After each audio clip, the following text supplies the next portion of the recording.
The following is a presentation of TFNN.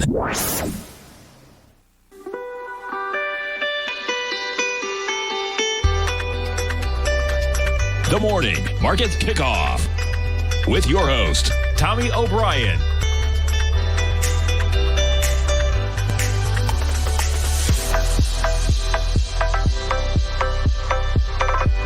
Now, Tommy O'Brien.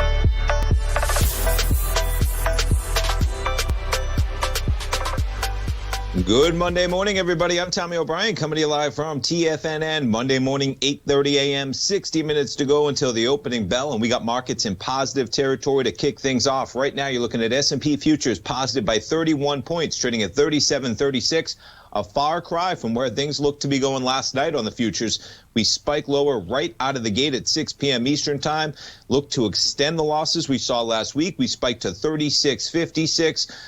But don't count this market out, folks. It didn't take long for the rise to begin as we accelerate all the way to a high of 37.51. You're talking about 95 S&P points from the lows last night at about 6 o'clock to the highs made just in the last about 2 hours ago, sitting at about 37.37 in the S&Ps. NASDAQ 100 up 136 points right now, trading at 13,047. You were all the way down to 12,727 last night. I mean, you're approaching almost 1,000 points. Remarkable from where we were on Tuesday. The highs, that high on Tuesday, again, remember, correlating aftermarket. We got Microsoft earnings. We spike higher, and that kind of began the volatility to the downside in the markets. Dow up 200 points, back above 30,000, 30,081. You get the Russell up 16 points so far this morning at 2,084. Jumping around to commodities. One commodity in particular making some headways this morning. Check out the chart of silver, up almost 11% right now. Silver might be the Reddit boys and girls over in their Wall Street bets. Silver might be the next target. Nonetheless, we're up more than 10% in the price of silver this morning. We're above $30. We're currently trading at $29.72. Gold contract up about $17 this morning at $18.67. Crude's up 38 cents at $52.58. We'll check in on Bitcoin. Quite the volatility on Friday for Bitcoin. We go from almost 32,000 to 39,000. You get a 32,000 handle last night on the futures, and we're trading at 34,115. And notes and bonds, we got a little bit of higher price and lower yield right now. You're looking at a 10-year right now. Positive three ticks at 137.04. The 30 years positive 8 ticks. We're looking at a 10-year yield right now to kick off the week at 1.08%. Over in Europe right now, you get the DAX up 1.4%, FTSE up 1.1%, CAC roll up 1.3%. Asia, you get the Shanghai up 1.5, Nikkei up 1.5, Shanghai up about 0.6%. All right, so where do we start, folks? Let's take a look at the market. S&Ps. Look at this acceleration. Now, the one thing I want to point out here, you put this thing on a daily, right? You can see the acceleration, but all things considered, folks, we're sitting basically at a consolidation now that we've been in. You gave back basically going back to basically November 6th, right? We saw that initial spike. We were up at almost that level. We come back to basically beginning of November trading almost in the markets, but nonetheless, kind of just chopping around. I mean, right now you're trading at 37.37. Basically, we're just back to where we were on January 19th. Not really too dramatic of a pullback when you consider where we've been in these markets. All right, jumping around to the headlines. The biggest one that's kind of making waves this morning, of course, the silver spike. Past 30, retail investors swarm. Biggest target. Interesting to see how this plays out, folks. We were talking about it last week, of course. You had the retail darlings, right? GameStop holding up relatively well. Is this the new normal? I say it in jest. Folks. I don't imagine this is the new normal of $325 in GameStop, but nonetheless, it's holding up relatively well pre-market this morning. The interesting thing is when you get into when you get into the limitations, so you're allowed to buy one share right now on Robinhood of GameStop, almost like a PR blitz to say, no, we're allowing trading, but we're just allowing it on a limited basis. There were 50 stocks on that list as of Monday. 8 names are the names that are on the restricted list. This is talking about Robinhood in particular, and it's the biggest names that we're all familiar with from last week. GameStop, AMC, BlackBerry, Koss, Express, Nokia, Genius Brands, and Naked Brand Group. We'll see how silver shakes out on this, folks. I mean, we talked about it last week, right?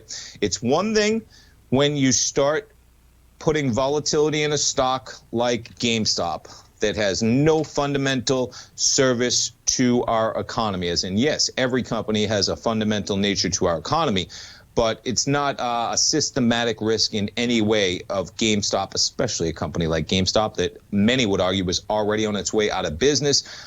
They sell physical games in a store. I really don't understand their business model in terms of how, now I am not really a gamer anymore. I used to play video games in my college days, going back about 20 years ago, but I don't understand the value they add as a company when so many games are now sold, whether it's online. So many, they really found a great niche being able to buy and sell used games, buy and sell used systems.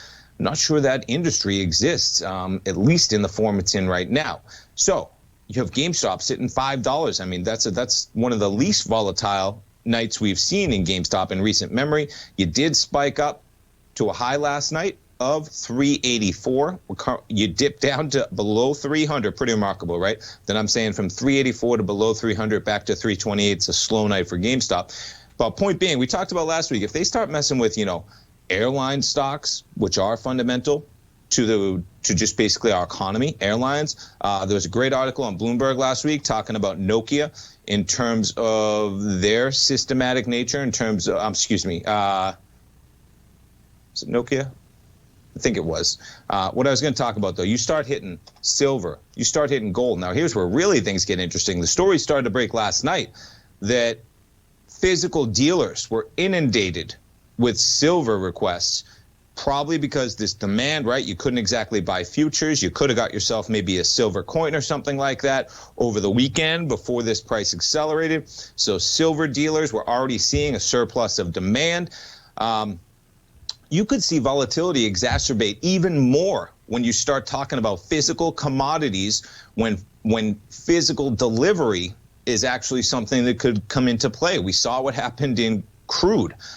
When you have a commodity where some of these futures contracts and some of the ETFs require you to literally be making sure that there's some type of, whether you're buying this, the ETFs are buying the futures have to make sure that somebody is going to take delivery, because that's what the future is. There's another element of things when you start talking about metals and commodities with these types of volatility moves. I don't know where that means this goes, but that's something to consider, because it's one thing when it's GameStop shares, there's no physical delivery that needs to take place, right? But we saw what happened in the oil market earlier this year when we went to negative prices. I don't know how that's going to play out in the silver market, but it just adds one extra element of volatility when you're talking about an actual physical commodity. We saw what happened in dealers, right? So that's an element. There's no physical dealers of GameStop shares out there. Silver is an actual commodity that people own, and how that might combine into things. We're all going to get a lesson this morning on silver, and we got some stocks moving as you may expect.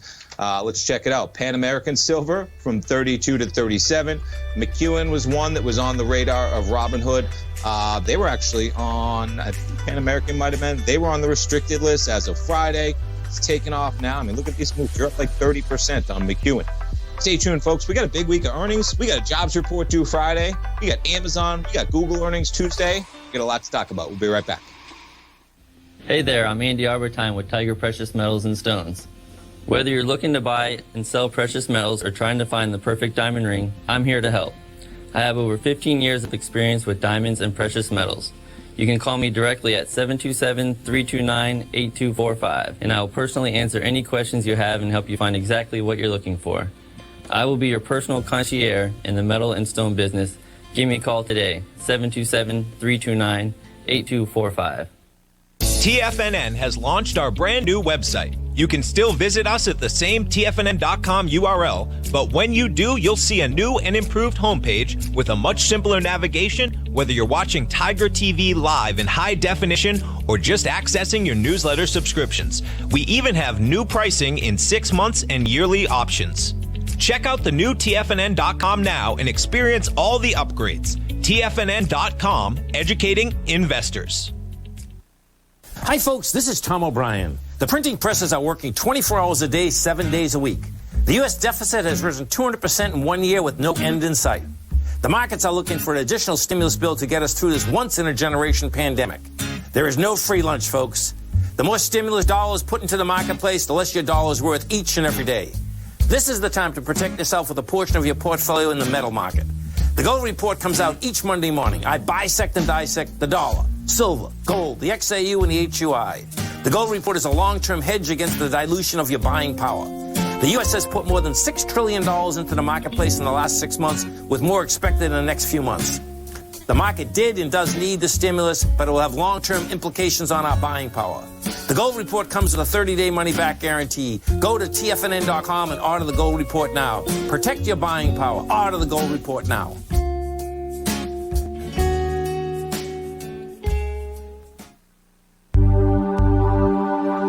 Are China A-shares hot or not? If you trade China A-shares, now may be time to take a closer look.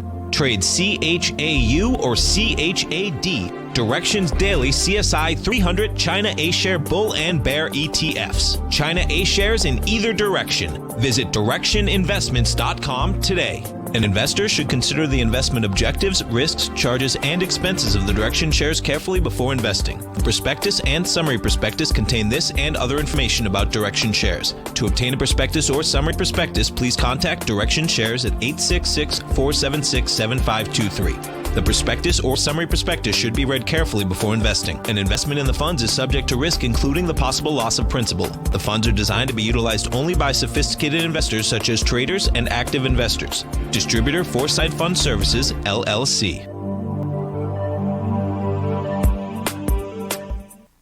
Don't forget, you can listen to TFNN live on your mobile device 24 hours per day. Go to TFNN.com, then hit Watch Tiger TV. That's TFNN.com, then hit Watch Tiger TV for the latest market information.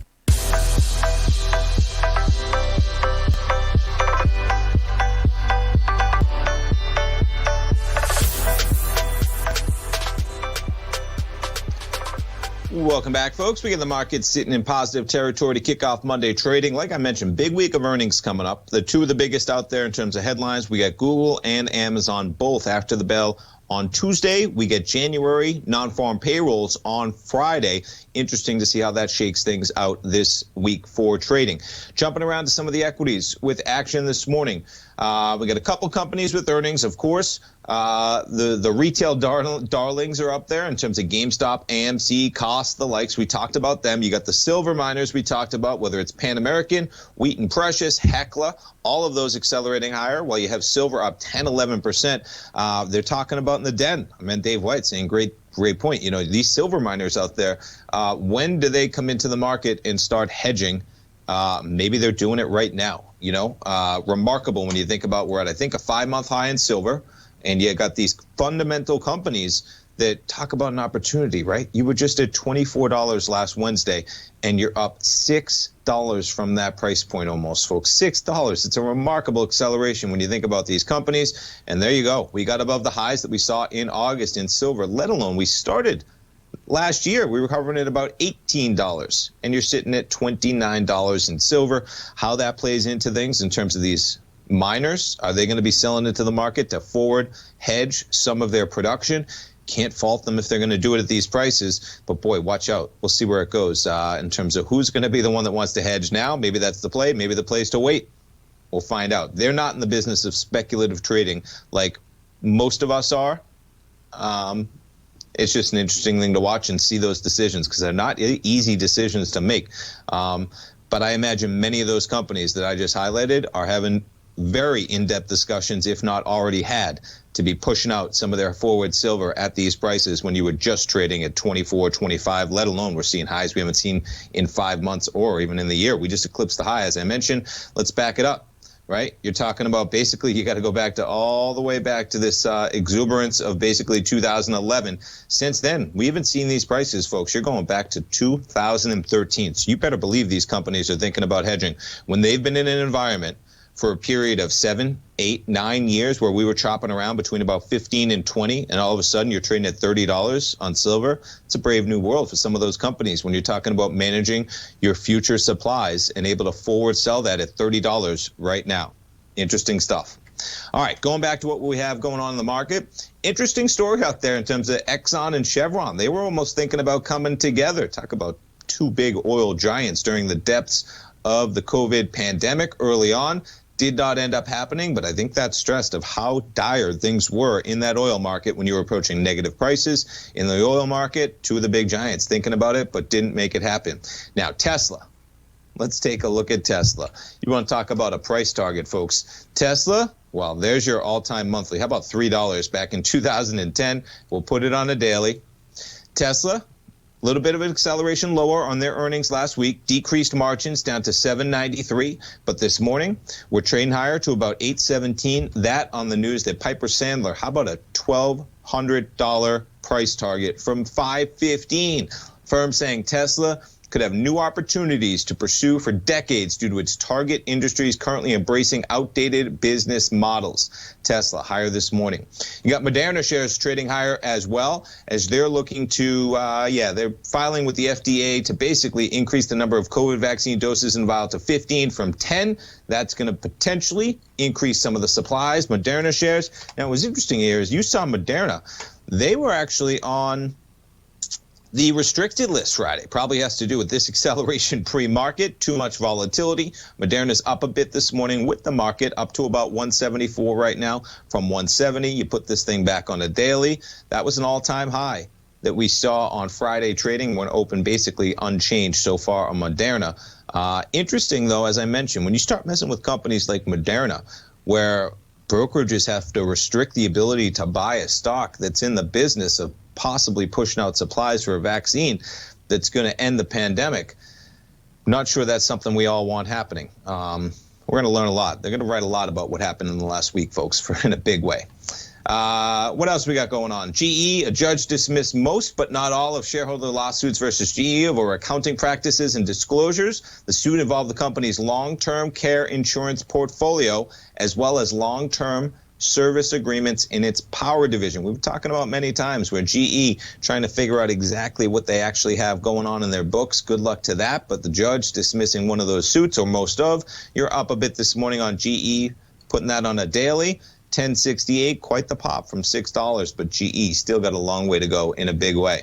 All right, let's check in on some of the FANG stocks. As I mentioned, we got Amazon, the big dog. They're coming out with their earnings on Tuesday. Now, this print here down to 32.06, I think that's just an erroneous or maybe a one-time clip. We got a bid-ask right now of 32.45. So we're trading right at this area, positive this morning coming into their numbers on Amazon shares. We also get Google out with their numbers on Tuesday. It'd be interesting. I mean, two of the big giants out there, Google, talk about acceleration and strength in Google shares, making all-time highs on Google. Going back to January 21st, we're still basically, I mean, you could say that we chopped around a while between about 1,700 and 1,800. Going back to the beginning of November, we're now basically above that area with Google trading at about 1,850 as they'll come out with their numbers on Tuesday. Some of the other FANG stocks out there, we had Facebook shares out with their earnings last week. Facebook a little bit positive this morning. That stock just chopping around for a while. We got to check in on Apple shares. Apple positive as well. Can't hold Apple down, right? Look at that pop up to about 134, but still we were up at 145. I mean, you're talking about more than a 10% drop, folks. You know, there's some volatility in this markets in a big way. When you can have Apple trade down 10% in a period of 3 or 4 days. I mean, folks, you're talking about I think we're at basically a $2.3 trillion company right now, 2.25. So $2.25 trillion, and you traded down 10%, which is about $250 million in a few days. But as I talked about last week, you had basically traded up 10% prior to their earnings. You back this up a little bit further, and look at that run. We traded from 127 up to 145. You almost give it all back down to 130 this morning. We're trading at 135 on Apple shares. We'll check in on Netflix. Netflix shares up to 537. Their earnings a couple weeks ago, blowing it out of the park. Check in on some of my favorites this morning. Disney shares up a bit from 168 to about 170.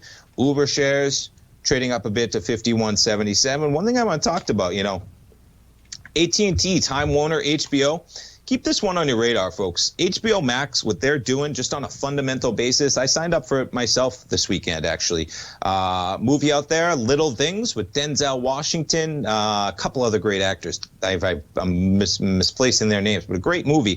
HBO Max, they got all their films that are going to be in theaters this year coming out on their HBO Max streaming service. They got a deal going on right now, $70 for 6 months of HBO Max. And then it renews at $15 a month. That's the tough part. $15 a month for HBO Max, a price point that's above basically every other service. And are they going to be able to be that premium service? We'll find out.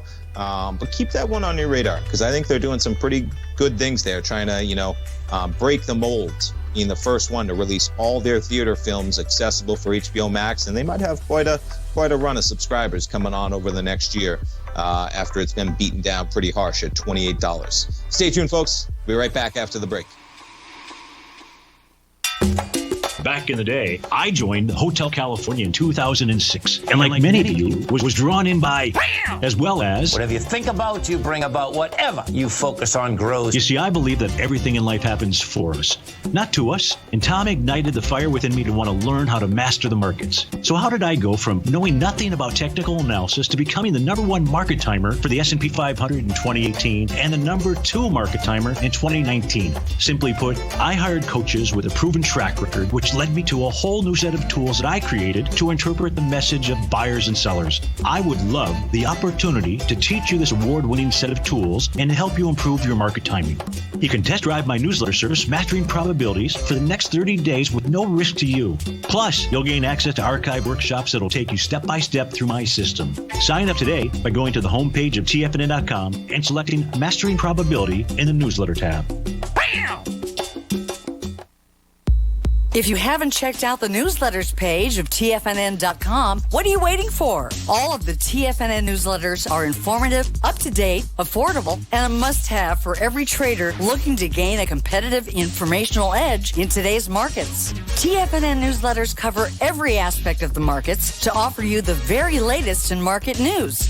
Plus, new subscribers get to test drive our newsletters risk-free for 30 days.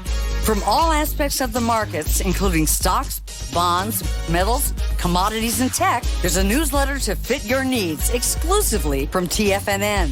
Stay informed each day you trade and get that competitive edge that will help you stay ahead of the game. Visit our newsletters page by going to TFNN.com and click the newsletters button near the top of the page. TFNN.com, educating investors.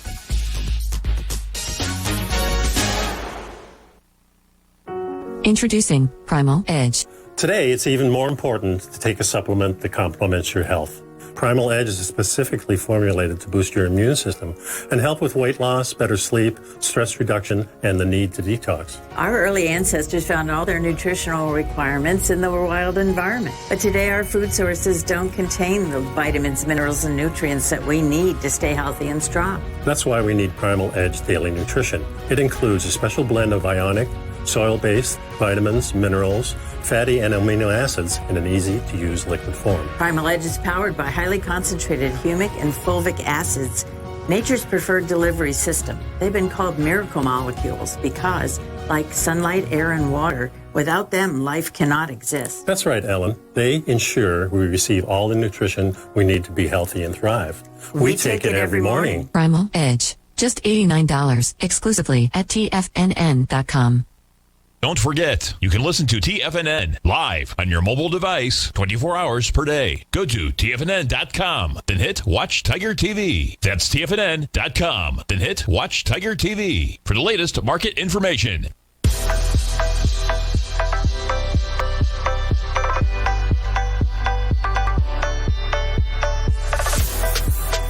Welcome back, folks. We get the markets up 31 points. It's given back some of the gains since we came on the air, but just kind of chopping around near this 3740 area in the S&Ps, checking in on what else we have going on. So interesting in terms of if it wasn't for the retail traders, everything would be on, whether it's stimulus, whether it's vaccines, whether it's the economy, whether it's non-farm payrolls, as I mentioned, coming out Friday. President Biden's plan, $1,400 checks. Headline here, dividing even some in the White House in terms of what are the priorities there. We'll see how that story develops over this week. When you look at the vaccine numbers, we're up to 31.8 million shots just in the United States, folks, just in the United States. We're climbing. You're talking about 1.35 million doses a day. We got a lot of catching up to do, but encouraging numbers as we look to get over the hump in a big way. And jumping around to what else? I mentioned some of the companies with earnings. So two of the biggest, as I mentioned, Alphabet, Google, their numbers, and Amazon Tuesday after the bell. But, man, you got a lot of companies in here, whether it's Alibaba, McKesson, ConocoPhillips, right? EA Sports, Electronic Arts. Chipotle Mexican Grill, all on Tuesday. Wednesday, we jump in. QCOM, Qualcomm, eBay, PayPal, Grubhub, Allstate, yes. Thursday, we get Merck. We get Clorox, Ralph Lauren, Philip Morris, after the bell. You're talking about GoPro, Activision, Snapchat, Gilead, Pinterest, Peloton, and Ford.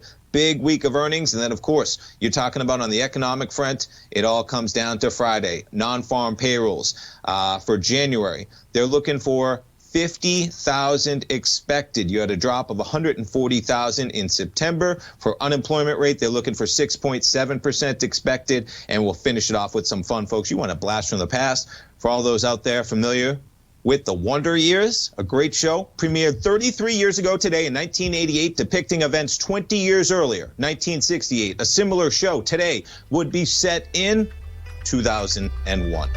Remarkable. Time is amazing, folks. I'm going to be taking a few days off. Exciting news. I got a son expected tomorrow, so I'm not going to be here tomorrow. But we might have some guest hosts. I'll be back. I'll be doing my newsletter, folks. Check it out. Rocket Equities and Options. We got a new trade in there today, and I'll be back at 10 o'clock with Tom. Have a great one, folks. Thanks for tuning in.